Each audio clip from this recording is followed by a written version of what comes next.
So good morning, everybody. Good morning, particularly to those joining from parts of the country and parts of the world that are, it's very early. I appreciate you getting up and joining us for this lecture today.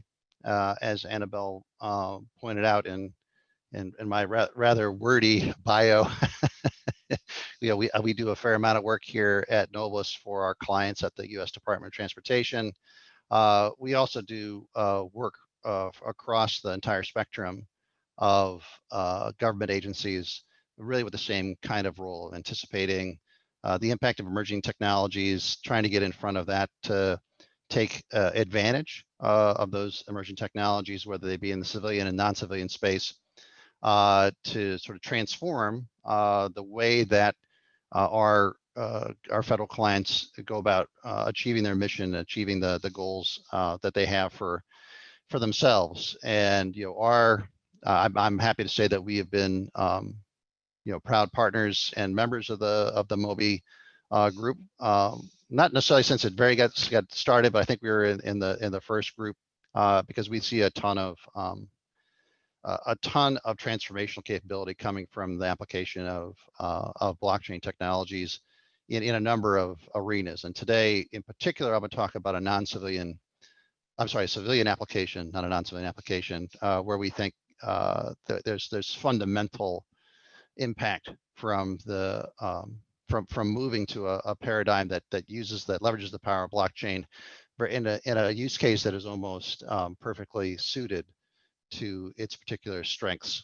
And so my lecture today is a bit of a mouthful, but it relates to some research work that we've done over the past 4 years or so, and development work looking at concepts of earned trust among machines, the notion of priority, we'll talk about that, and the sort of blockchain-driven multi-machine maneuver transaction as being something that's not just interesting as a concept, but rather potentially something that also has fundamental implications on the way that we operate roadway systems. I'm going to stick primarily to roadway systems today, but also how we finance them. And I think there's been a number of excellent talks in the MOBI community around some of these topics. I thought for today I would delve a little bit deeper into some of these fundamentals and why fundamentally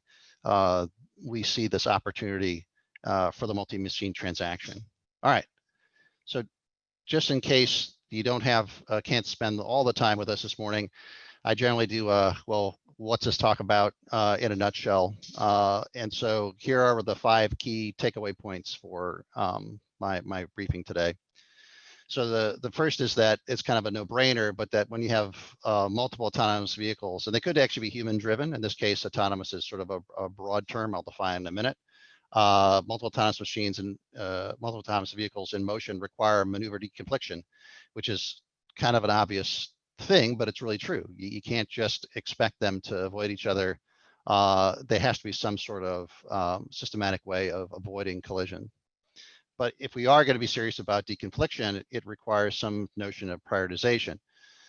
Even if we're only interested in making sure there is no collision, the idea that someone goes first and someone goes second and someone goes third is critical to deconfliction. So you can't do every single system like this needs some sort of prioritization, but realizing priority requires some form of trust among the participants, and I would argue preferably earned trust. Let's come back to that in a second. If in fact we can't trust that the other machines won't follow a set of rules that relate to priority, who goes first, then there essentially can be no priority, because even if you negotiate it or find a way of identifying priority or decree that certain kinds of machines in certain situations have certain kind of priority, if there's no trust that that priority will be respected, then you don't have priority, right? And so there has to be some notion of trust built into this concept of operations. And we prefer, honestly, earned trust, which is a different kind of trust we'll talk about a little bit later, in which it's not just, you should trust this particular machine because it holds a certain certification, or it's in a certain position, or it's made by a certain manufacturer.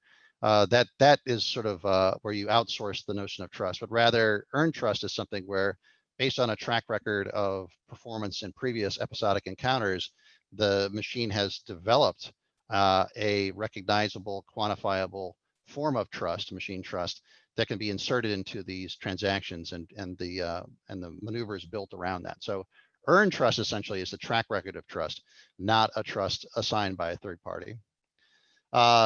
Fourth is the negotiation for priority over shared space reveals value. And I think this is sort of an interesting part of the transaction. It's probably something that's fairly obvious to an audience of this group. But in any case, we're going to talk fundamentally why that's true and what it can reveal about priority having value in a trust encoded system. We can reveal essentially a dynamic value of the space in front of us, and that is very much if you're a econometrician or an economics oriented thinker, when we reveal value, I think there's an important step in the process to then figuring out, well, if value is created, then how is value distributed? Value creation is clearly an economic activity, but value distribution it can be a very interesting space to work in when you're trying to figure out how to optimize operations, as well as trying to figure out how the system finances itself. So we'll talk a little bit about value generation and then a little bit about value distribution. In any case, once we have a good model for value generation, value distribution, then the multi-machine maneuver planning transaction, which encompasses both trust, priority, and the value creation, value distribution problem, it puts us in a position to posit a different kind of operational and financial paradigm for things like the operational, like roadway systems. So that's essentially, if you're not going to listen to anything more, that's the talk. And if you're wondering, well, why should I be interested in such pointy-headed conversations?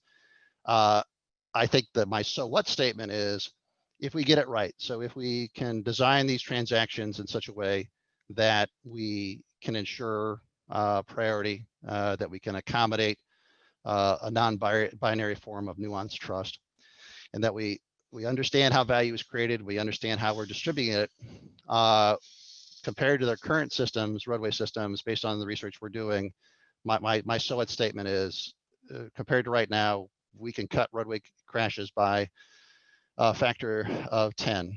We can quadruple system productivity and create a roadway system that pays for itself. And so I think that is that is the so what statement. Today's lecture, I hate to call it a lecture, I'm going to stick primarily to the fundamentals and not necessarily about the delving into the so what statement. But what I'll say is, if we understand these 5 key points correctly, and if we organize the multi-machine maneuver transaction correctly, it can have this impact. So that's something worth worrying about. It's something worth thinking hard about, and it's something worth talking about seriously with both our clients, because it does present a transformational concept of how to operate something like a shared roadway system. Okay. So there you go. That's the whole talk. You can sign off. But if you want the details, stay tuned. I'll talk about each of these a little bit more. And if there are questions, Annabelle, you can interrupt me. Feel free to jot your thoughts into the chat box. I don't quite have it open, but I can certainly do so throughout. I'm happy to take questions or dissenting opinions. All right. So, as I said, Noblis works with a lot of a broad set of autonomous systems. The non-civilian space is very different from the civilian space. So I just want to couch my comments today with respect to a particular kind of decentralized, self-organizing autonomous system that we tend to study the potential impacts. So in particular, my remarks today regard systems that have the 4 following key attributes. Number 1 is that the entities in the system are autonomous. So that is, they are capable of some imperfect, potentially imperfect, but independent form of sensing and maneuvering. They could be highly heterogeneous. So you could have large, sort of truck style entities in the system, machines in the system. They have significant differences in how they maneuver and sense the environment. So homogeneity is actually not expected in systems like this. The third critical thing is that they are non-adversarial. So the point is that these machines are not trying to collide with each other or damage each other. They may have very different intent within the system, but using the shared space, but they are not actively trying to, they may be competing with the other entities in the system for the space that need to negotiate, but they're not trying to harm each other. And that's an important, that's not an important thing. That's not part of the objective for the entities in the system. And the third is that there's episodic ad hoc interaction. So that the machines there's a very large pool of machines that they tend to interact with each other in small groups, but it's unlikely for the same 3 or 4 machines to be interacting with each other again and again and again in the same space. So this is an important, these are all important things, because if none of these things hold, then really a different kind of paradigm for control makes some sense. Like, for example, a factory floor, right? Within a factory floor, there's not really episodic ad hoc interaction. I mean, the same collection of population of machines are interacting with each other at regular time periods. And so the rules we can write for such a system in which they really do see each other all the time, and there's a centralized version of control that can fit over this. A lot of what I'm talking about probably doesn't apply. But although it seems like a lot of constraints, the good news, I suppose, is that there are a lot of really good examples of decentralized systems that look like this. And modern roadway systems are really excellent examples of such organizing systems.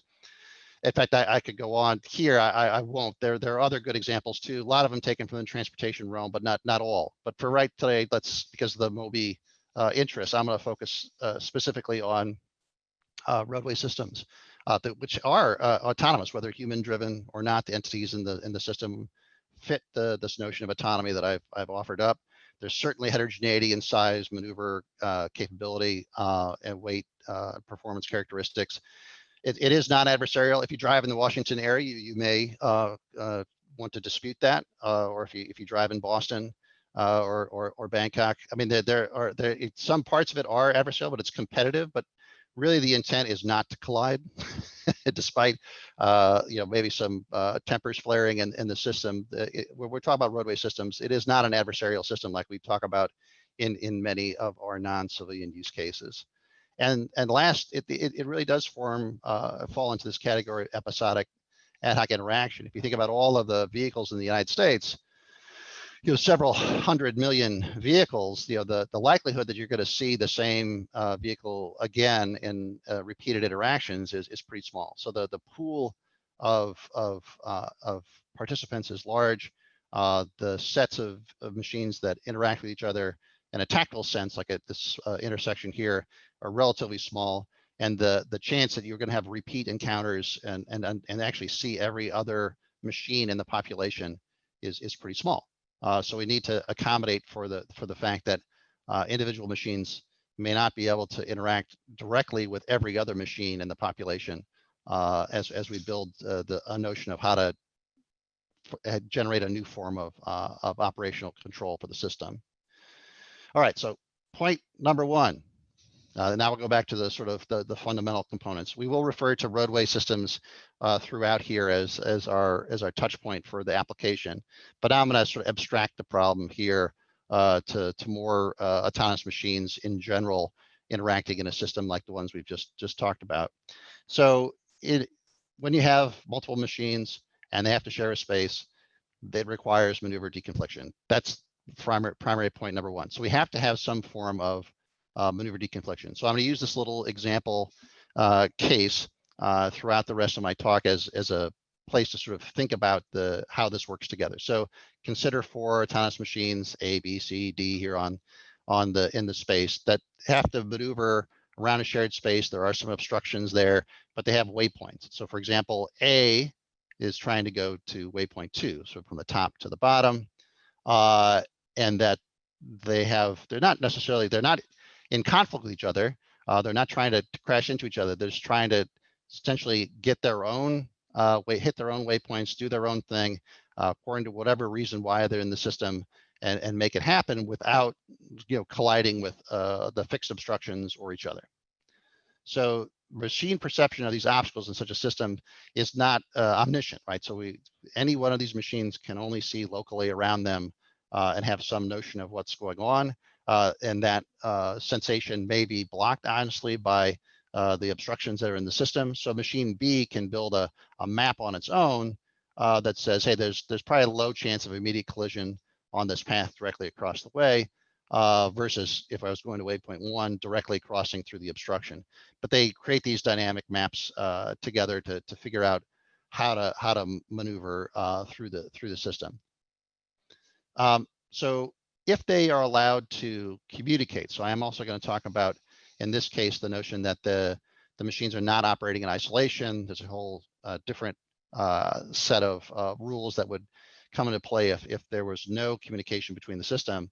If they can share the path planning, their path plans, then there's two critical things here. One is they can identify ahead of time that there's likely to be any conflict. So again, if we are going to do deconfliction, an important component is, well, where are the conflicts? Where are the potential conflicts? And so that's done through unconstrained path planning first. So they first say, well, where would you go if there were no other machines in the system? You can see sort of to the left of the screen, the notion of where these machines would potentially make a choice to go.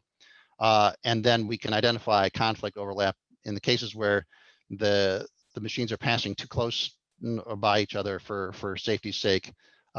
We can identify, that's a conflict. So we need to resolve the use, in this case, of the center of the square, the center of our space among the three machines, A, B, and D. And this, so we've at least found now there's something to be, we've identified the conflict that has to be deconflicted. So a quick aside on deconfliction.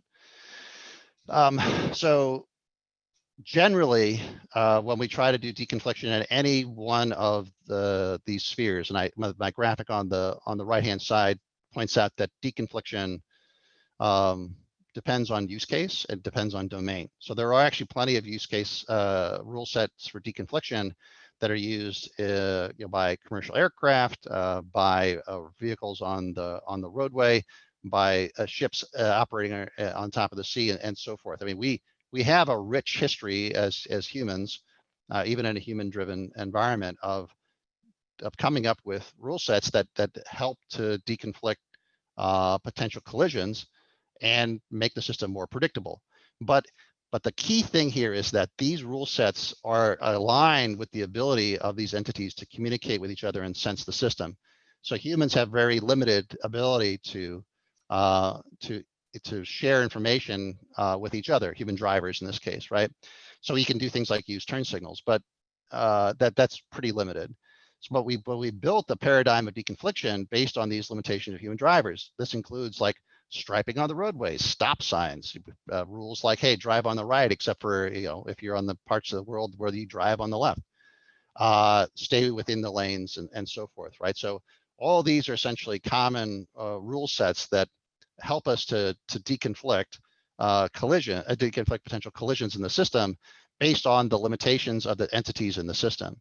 Okay, but the key thing here is that the autonomous machines, especially the ones that use wireless communications, are not like humans, and so therefore, we can think about doing things differently because they can exchange data regarding situational awareness, intent, and do kinds of negotiations that humans are unable to do. I mean, our negotiation capability with using eye contact and shaking fists, honking horns, and doing other stuff is super limited in terms of compared to what machines can share and information related to all this information about critical to deconfliction.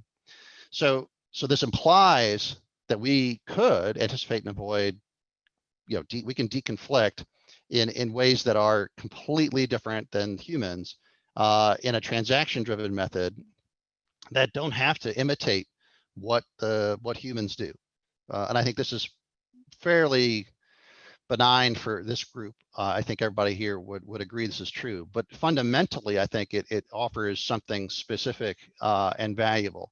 A deconfliction transaction that does not have to align necessarily with the way that the humans have done it, kind of opens up a new system. And I have a different talk about how we got to where we are as humans collectively and these common rule sets. I mean, they're really built up ad hoc. I mean, if we take a look at humans, starting with the being drivers of these kinds of automobile technologies, we're only 100 years, a little over 100 years into this, it's figuring it out. And we didn't start with a plan. We started with a notion that similar to the way we had operated prior to automobility. And we built up a series of ad hoc rules over time to try to mitigate some of the most egregious forms of conflict, collision, fatality in the system. We're still today struggling with it, but it was never part of the grand plan to get to where we are. We kind of random walked our way to where we are as a species in automobility. And the fact that we consistently accept 30,000 deaths a year for the level of efficiency that we have currently is really more happenstance than decision. And so the last thing I'll say on this topic before I get back to my regular scheduled program is that we have an opportunity now to do something that isn't just ad hoc, to actually engineer a form of deconfliction for this opportunity that may have a very different and positive improvement over our current situation, which is this ad hoc situation where we routinely accept 30,000 fatalities in the United States and around the world, even more, for the level of efficiency and productivity that we get from our roadway system. That's a different talk. If you'd like to hear more about that, I'm happy to give it, but I'm going to stick to the script here and move on to key point number 2. So back to our machines in this shared space. Key point number 2 is that you have to have priority in collective maneuver planning, as I reported before. There has to be some way of figuring out who goes first. But deconfliction is actually impossible without priority. You have to have it. Even if you want to say you have a totally egalitarian system, it doesn't make a difference, because you have to also divide if it's going to be totally equal, if equity is your number one goal, you still have to determine who goes first. Everyone can't wait for each other. 100% polite system with no collision is essentially a system with no movement, because two machines can't occupy the same space at the same time, and if they do, it's likely to be a collision. So in our conflict identified before, here in the center of our space between A, B, and D, one machine must have priority and the other two must yield. That must happen. And priority could be determined in various ways. We could have a strict hierarchical system in which the alphabetic order of the machine's name is the way that we do this. We could do it randomly. There are all sorts of ways.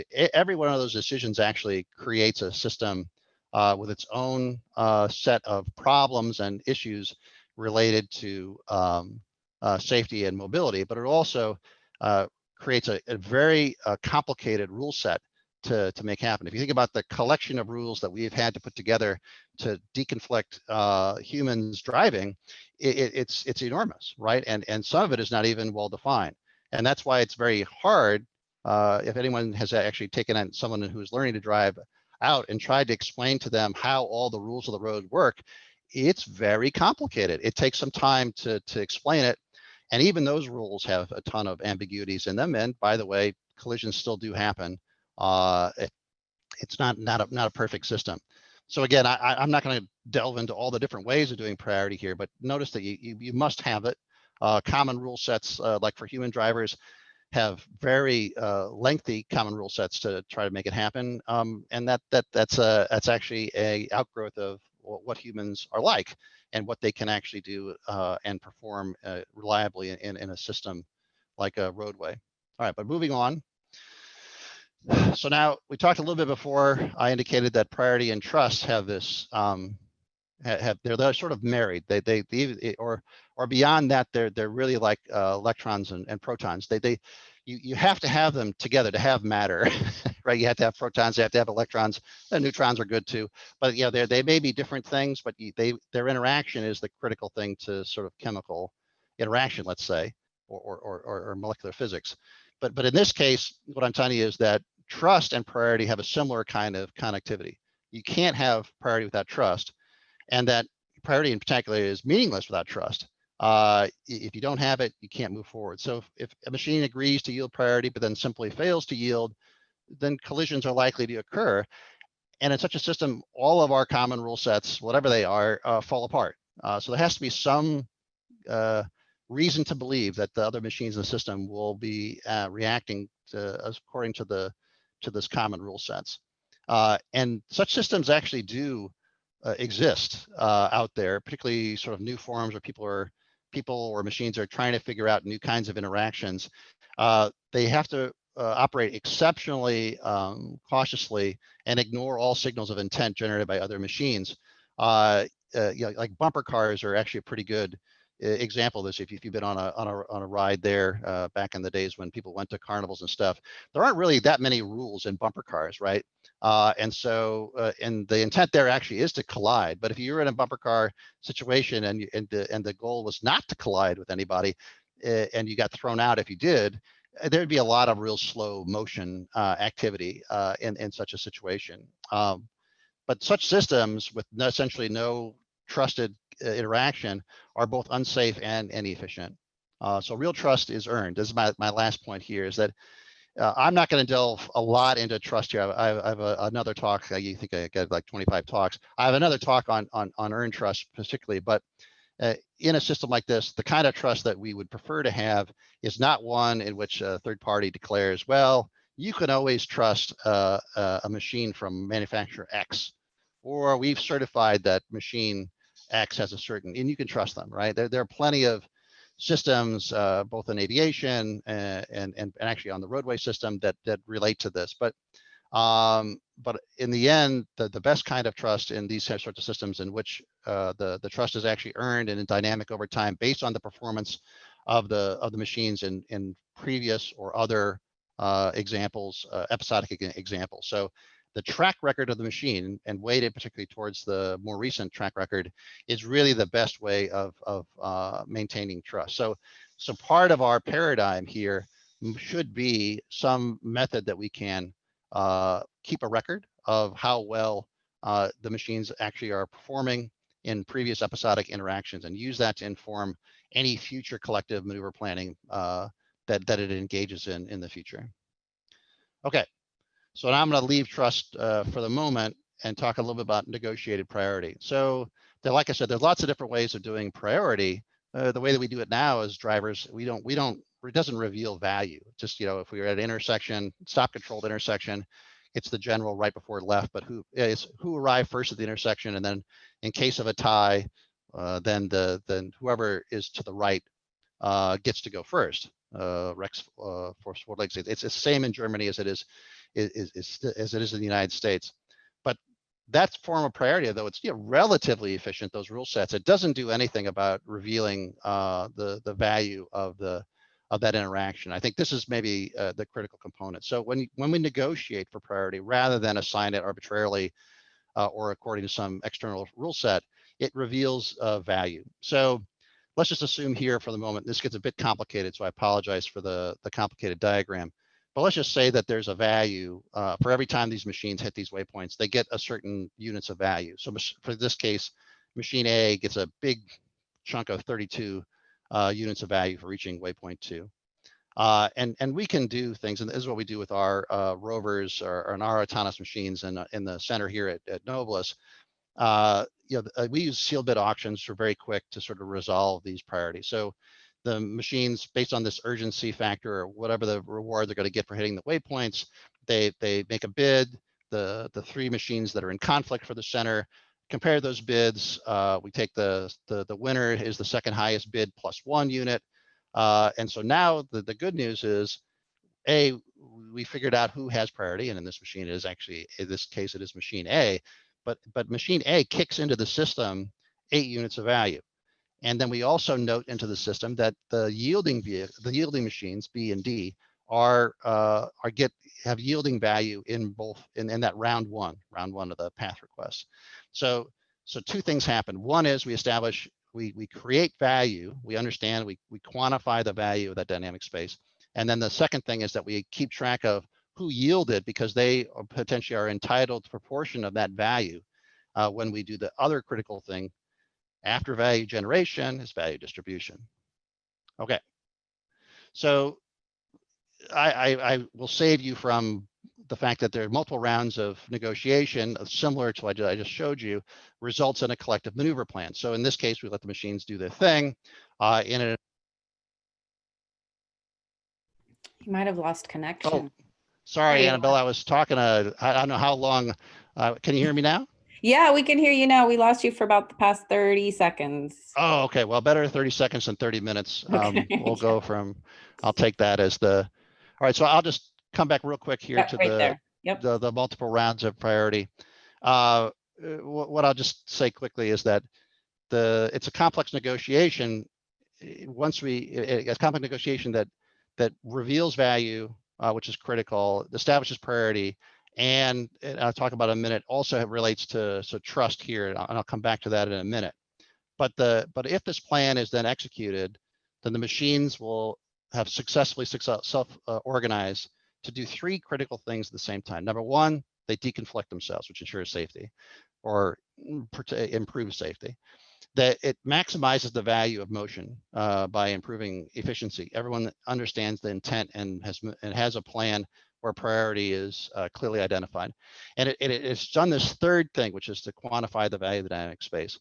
And last we talk about value distribution, it can have very interesting effects on what the system is positioned to do in the future and how it's financed. But for right now, I want to say, okay, well, that you just assumed, Karl, here that the plan is executed properly. What if it's not executed properly? And I think that is the critical connection for blockchain, right? So number one, it's a complex, it's a relatively complex multi-machine transaction. It has to happen very quickly. And so the multi-machine transactions can enable this new full ecosystem financial paradigm if it includes all the attributes we just talked about. Can it guarantee, does it establish priority? Does it take into account trust? And does it do value generation? And the answer, we think, with our orchestrated autonomy concept, which some of you may have seen before as pieces of 8, and we've entered this in a number of the rounds of the grand challenge with MOBI to good effect, is that yes, we think we formed a concept of how to do that for this kind of use case, like around the roadway system. So I won't give a ton of information on this chart because I've briefed it before in this venue a couple times. But what I'll say is the machines themselves make transactions, but they also serve as verifiers of other machines when the plan is put into action. If, for example, in this case, the yellow car, the yellow drone sees the blue truck go off route, right? If it varies from the plan, it can be essentially reported. And if it's egregious enough, the whole transaction will be nullified. And so there are consequences in a smart contracting sort of parenthetical system, blockchain system, to violating the plan, which is very interesting. But in any case, one of those things that happens is a reduction in the trust score for that machine in further episodic transactions after this, right? So if the blue truck suddenly starts swerving around, is not acting like it had been in the past, this cannot be trusted to do maneuver planning or share sensory information like it had previously. Such things could be noted in our blockchain as part of the transactions. And critically, the same blockchain consortium that handles these things deliver trust reports, essentially that track record into all future transactions. So this ecosystem combines both this notion of trust with the notion of emergent value identification with the notion of clear prioritization. So that is all awesome, and I think we can demonstrate this in physical systems. We have big simulations that do this. There are all sorts of very interesting tweaks, and the critical thing I'll say here is how you decide to do various things like manage trust and deal with value are all super important to making it work right. But you can write your own rule sets that are very much different than the legacy human inherited rule sets about how value is generated, how value is distributed. And I think that for today is maybe the most critical component. And the interaction between operations, like the operational efficiency, safety, and finance, can actually be brought together as one piece of many transactions all happening throughout the system. So to talk briefly about that, so considerations related to value distribution. So if we have an ecosystem like that generating value, now comes an interesting question. So I didn't say like all of the value generated by a vehicle getting priority goes to the vehicles who yield. That's one mechanism that you could do. But in general, our approach is if you're trying to build a self-sustaining a piece of shared infrastructure or an ecosystem in this case, then you probably should be thinking about all of the entities that contribute to that value generation. It's not just that the yielding vehicles are the only ones that are there. I mean, if there was no road, there's no value. If there were no potentially roadside information facilitating communication or facilitating the identification of obstacles like pedestrians in and around the intersection, then maybe you never could have come to a reasonable a maneuver plan or a very different kind of highly cautious plan, right? So this notion is that value distribution, honestly, we think, and this is where, from the government side in particular, looking at the whole system, should account for all the parties that facilitate that value generation. Machines that include machines that yield priority, entities that provide and maintain the maneuver space, the roads, entities that provide maneuver and sensor verification reports. So maybe there's also infrastructure on the side of the road that also checks to see whether or not the vehicle's executed according to plan. Entities that provide reliable obstacle sensor data or more accurate position and timing data. So we've certainly seen some interesting results related to the value of infrastructure placement in and around locations where it's very difficult to maneuver, or line of sight for sensors don't work well, or conditions presenting like low visibility, in which like a supporting set of infrared sensor systems can be crucial, right, to making sure that the machines can move without colliding with each other at relatively high speeds. And then finally, the sort of the ecosystem that provides and inserts the trust reports, the blockchain related activities in this case, the stuff that we think really is a natural application for blockchain, are all parts of this ecosystem. And so that value generation, and I'll go back here just real quick. We generated 8 here as an example. One of the reasons we call this the pieces of 8 system is that when we generate value, that's great. But how we chop up that coin, if you're familiar with the pieces of 8 as a big silver doubloon from the Spanish era in the 1600s, 1700s, and in fact, colonial America was driven primarily by chopping up microtransactions or small transactions between farmers and so forth in the colonies in the United States, were driven primarily by taking these big Spanish coins and chopping them up into 8 pieces because they had marks on them that would allow that to easily be chopped up, because the balloon itself was too large a value to really be useful for day-to-day transactions. But if you chop them up, then you could actually do something useful and identify and facilitate trade for things like, chickens and bales of hay and I don't know, whatever else, mugs. I don't know. Now you get me. I don't really know what they're trading in colonial times, but you get the idea. Something that a king wouldn't buy, but that regular people would do. In this case, this notion is that we can take that value that we generate, and we can chop it up and divide it among the entities in the system. We have all sorts of interesting ideas about how to do this as well, but simply one way of doing it is that we use sometimes an example is to take half the coin and give it to the machines that yield priority, and the other half divide into 4 pieces, which relate to the entities, the roadside infrastructure, and the maintenance of the roadway itself. And essentially everybody gets a piece of the 8, right? A piece of this big Spanish doubloon or this value generation as a simple notion of how to do it. Because in this case, we really have generated value, but now we've made a collective decision to distribute the value in ways that rewards or compensates the fact that it's not free to do any of these items here on the list I've provided. So here's a slide about what does it mean for roadway system and finance. So currently, as you probably all know, we finance our roads based on legacy fuel tax driven models, which are completely falling apart. The fuel consumption is down. Electric vehicles don't use gas.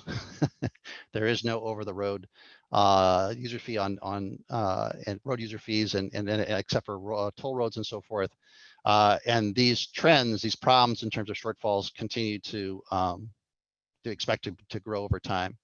So we're not saying necessarily that that what we provided in the pieces of 8 solves every one of those problems. That's too facile.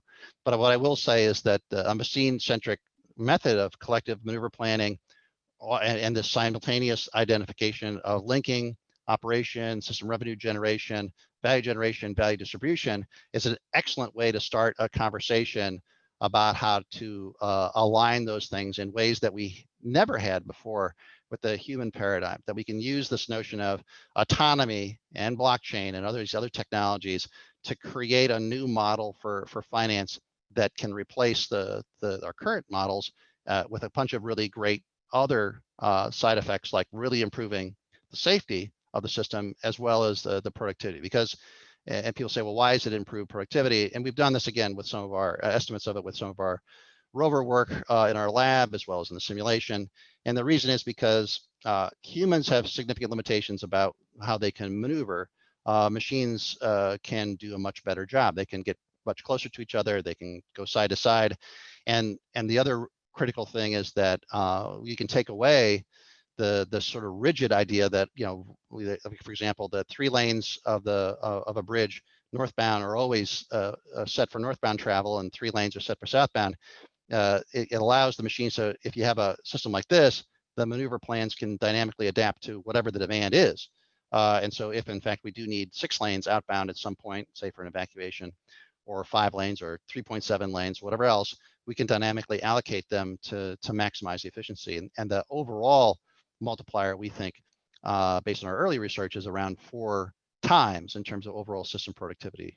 So that essentially is again, back to the so what, but it's built on this notion of getting the transactions right. If we can build the transactions correctly, we can have all these benefits. If we build the transactions just to mimic the way that we do it now in the human centric system, then we essentially will end up right back where we were, or maybe just a slight improvement over what we currently have, which is a system that is, hopefully it's a little bit safer. So I think that's great, but maybe no more efficient than it was. And certainly we still will be arguing over who pays for such a system. And I think the arguing over who pays is to some degree some of the critical issues. If we do need infrastructure on the roadway, I mean, we do need roadways, right? If we do need infrastructure on the side of the road to support, I think to really support the dream of highly autonomous machines working in the system together, these sorts of transactions, really well-designed, planned transactions gives us this opportunity. And I think with that, I'm gonna stop, Annabelle, and hopefully my mic is still on. And I have been talking on mute for the last 15 minutes. No, you're good. You're good. Karl, I do have a question from Ben Town. Are you ready for it, or do you need a little bit more time to finish up the presentation? No, I'm done. I have no more prepared remarks. So people should feel free to ask questions. Give me a counterpoint. I'm happy to engage. All right, let's go. From Ben Town, is mileage or some loose variation thereof, for example, mileage above, below a certain speed, a reasonable proxy for earned trust? There seems to be some survivorship bias that if a vehicle did not yield after agreeing to do so, it would be less likely to continue to be roadworthy. Wow, so it's an excellent question. So yes, I think there are all sorts of proxies, right? So that's absolutely true.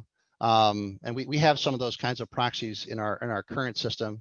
Like for example, for trust, one example of a proxy in the system is that people put student driver magnets on their car when they're helping their kid or new driver learn, and it's a signal to everybody in the environment in the ecosystem to give this give this vehicle being driven by this new driver more leeway, right? So if you're like me and you see a student driver magnet on a car, you say, all right, expect the unexpected, because this particular driver may turn right from the left lane. They may straddle the the dotted line. They will maybe deviate from the rule set. Okay, so that's one particular form of trust signaling in our current system.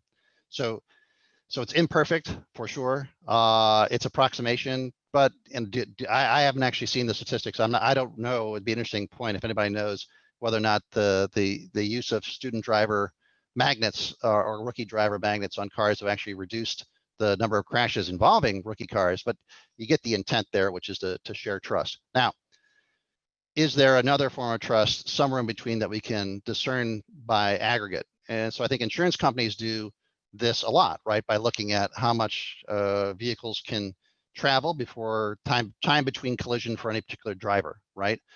So that's an example, and maybe that gets to your point, Ben, related to yes, we do try to do some even more nuanced notions of what is trust through through driver insurance currently, right? By saying, all right, well, this person, this driver tends to, I don't know, I'm gonna go out on a limb here, get drunk a lot, crash a lot, whatever. So they have to pay a higher premium. So the system is trying to signal the system that they are paying a penalty for entering in the system, even though they're not as trusted an entity, but it's at a very aggregate level.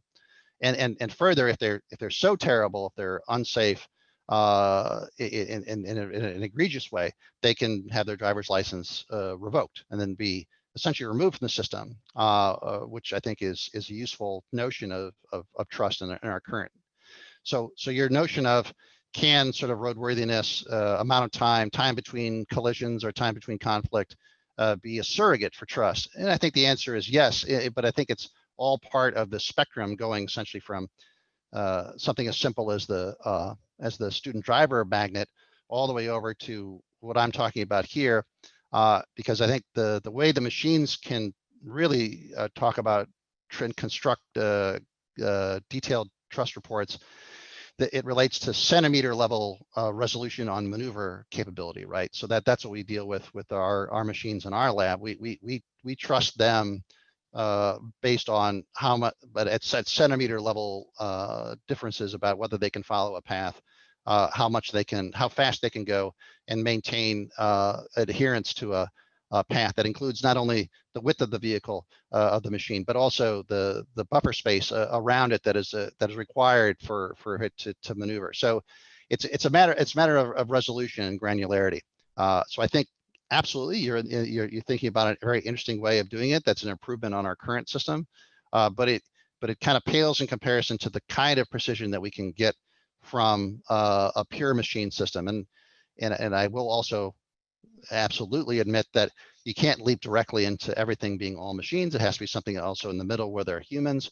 So we need to explore that middle ground too, to establish what that means. And actually that's another part of our research program here at Noblis, looking at sort of mixed human and machine systems and a shared notion of trust based on performance and repeated encounters.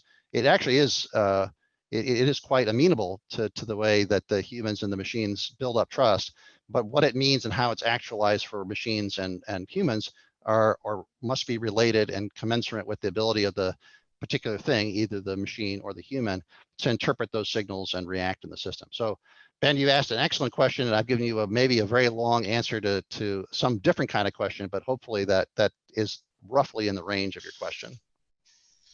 Thank you. I have more questions for you. Okay. Blockchain has the problem of a low speed and high energy consumption. How will blockchain be able to deal with all the transactions? All right. Yeah. So yeah, we get this one. Yeah, we get this one a lot. And I think we've solved it the best we can for practical purposes. So there are two things. I'm gonna go back a slide here, and actually just found the chat pod so I can look at these myself. But here, so what we do is we divide the world up into the fast moving space, which is essentially this collective maneuver planning space among the machines in proximity to each other within this proximity boundary. And then the slow moving space out here relates to the management of the trust, because you're exactly right. If blockchain is out here, if we had to wait for blockchain, depending on the type of blockchain you use and the proof of blank to do it, it's just too slow. So the collective maneuver space here must be very quick. We do all this in about 1/10 of a second with our current generation of machines in our lab. So they do the whole thing, negotiation, transaction formation, maneuver planning, and then they and then they execute against that. It takes about a tenth of a second to do all that. It's very quick. But what we do is we have a separate set of servers on the outside that manage these reports as the transactions come in. So it doesn't happen in real time. So if in fact the blue truck has done something that has proven itself to be untrustworthy, it doesn't get fed back into the system until the slow moving space catches up with the fast moving space. And for our lab examples, that's probably a 10 to 15 minute delay. What would be at scale for a roadway system like the United States? I don't have a good estimate for yet, but the critical thing is to engage the blockchain in the slow moving space that relates to feeding to managing this value distribution issue, as well as managing the trust reports, which then are inserted back into the multiple fast moving spaces out in the system. So it's you could do this all without blockchain, but the notion is that we believe blockchain is perfect because for this application, given the nature of the decentralized interaction among the entities and the fact that it's a relatively complex transaction that requires verification, all that can be built into something relatively simply in a blockchain situation. It could also be done without blockchain, but the security of the blockchain and the multiple eyes on the blockchain itself in our consortium model helps to make it happen. But speed, I think we kind of figured it out. I have a follow-up question Sure. from the same person. How does one need to redesign roadways to allow for this kind of passing behavior? How does that impact pedestrians, cyclists, etc.? Outside of the V2I four-way stop and load traffic, how would this even manifest? Right. So great question. So honestly, what we find, okay, let's go from like sort of how we evolve from where we are to something different in the future, right? So for right now and for the near future, we absolutely retain striping, signals, all that kind of stuff. There are lots of humans in the system, so we need to deal with that. But I don't think we need to be beholden to those forever. And in fact, I am a little bit concerned about notions of automated driving that strictly adhere to or mimic human driving as the endpoint for system interaction, because again, it just leaves us in the same ad hoc collective position we have developed over the last 120 years as a species in automobility. Now, so for merge control, merge weave operations, for seven-legged operations, any sort of at-grade intersection, anytime that there's interaction among machines, we could begin to think about doing it differently. So for example, some machines may be able to split lanes in ways that are different, or three vehicles could split 2 lanes. In this case, if they were able to have enough capability to do so, or use the shoulders, I guess that's the other critical thing. So we could start having shoulder use. We could also reserve parts of that for pedestrians or cyclists if needed. Pedestrians or cyclists could be part of the interaction. Of course, we'd have to structure the interaction in ways that are understandable to the humans who are in those situations. So there's a ton of different things to do. And in the end, I think the critical thing I'll say is that rather than sort of drag on too long, I think we get to a point at some point where a lot of the human legacy striping and other control devices in the system are still there, but they may be overridden by the machines themselves. So that it may not be that a red light means a red light for that machine, if in fact there are no humans around. It's kind of like if a tree falls in the forest and there's no one there to hear it, it doesn't make a sound. So if there's a red light and there's no human drivers, does the red light actually mean anything? And the answer is probably not. In this case, the machines could collectively plan around a maneuver that doesn't include consideration of the red light because it doesn't mean anything. It's not meaningful to that paradigm. So in any case, I think we can start talking about moving to a transaction that retains all that human legacy stuff, but then incrementally begins to say, well, when we have collections of machines that negotiate they can do so without necessarily beholding to every one of those common rule sets that we've built for the human driver. I don't know, again, another long-winded answer, but hopefully I think in the range of answering the question you asked. Thanks, Karl. Your parting thoughts on the best place to go to read more about these topics, white papers, studies, etc. Sure. Well, I guess I'll put in a plug for our Noblis site for orchestrated autonomy. If you put in if you search for Noblis orchestrated autonomy, you can actually see a white paper from us on this, a couple white papers from us on this topic, as well as a larger compendium about the Noblis worldview about autonomy at scale. So beyond just the sort of civilian roadway use case here, but essentially back to the graphic I showed before, where it starts with the subs, automated subs searching the bottom of the seafloor all the way out to sort of aerospace and extraterrestrial operations. So I think if you're interested, those are a great place to go for right now. And I'm MOBI itself, of course, and all of its the stuff that Annabelle and Chris and all our friends at MOBI put together are, of course, another excellent place to go. And with those two plugs, I throw it back to you, Annabelle. Hopefully that earned something. Well done. And actually, my colleague Drew Dudash has just posted a link in the chat box related to where you can pull at least the autonomy at scale materials, and they're the orchestrated autonomy one as well. Terrific. Thanks, Andrew. And thank you, Karl, so much for speaking to our audience and answering these questions. I fully support highly autonomous machines, less fist shaking and emotions on the road. As mentioned, the recording will be posted up on our website, dlt.mobi, in the coming week. Until then, take care and stay healthy, everyone. Great. Thank you, everybody.